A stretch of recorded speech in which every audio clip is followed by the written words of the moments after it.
Isang matagumpay na anti-illegal drug operation ng Iloilo City Police Office Drug Enforcement Unit ang nagresulta sa pagkakahuli ng dalawang itinuturing na high-value individual sa syudad. Nakumpiska mula sa mga arestado ang 200 gramo ng hinihinarang shabu na may halagang tinatayang 1,360,000 pesos nito lamang ika-24 ng Setyembre taong kasalukuyan, bandang alas 11:20 ng umaga sa Barangay Q. Abeto, Mandurriao, Iloilo City.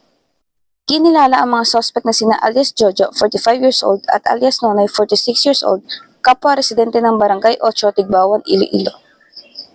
Ang mga nahuli ay matagal nang minamanmanan dahil sa pagkakasangkot sa illegal na droga. Kasama sa mga nakumpiska sa operasyon ang mga plastic sachet na naglalaman ng hinihinarang shabu, marked by bust money at iba pang mga non-drug items. Ang mga suspect ay kasalukuyang nasa kusidiyan ng pulisya at nahaharap sa kasong paglabag sa Republic Act 9165 o ang Comprehensive Dangerous Drugs Act of 2002. Ang mga kapulisan ay nananatiling determinado sa kanilang kampanya laban sa illegal na droga, sinisiguradong higit pang masugpo ang mga panganib na dulot nito sa lipunan para sa kapakanan ng lahat tungo sa bagong Pilipinas. Mula rito sa Police Regional Office 6, ako inyong PNN Correspondent, Patrolwoman Lynette Sablon, alagad ng batas, tagataguyod ng Balitang Pulis.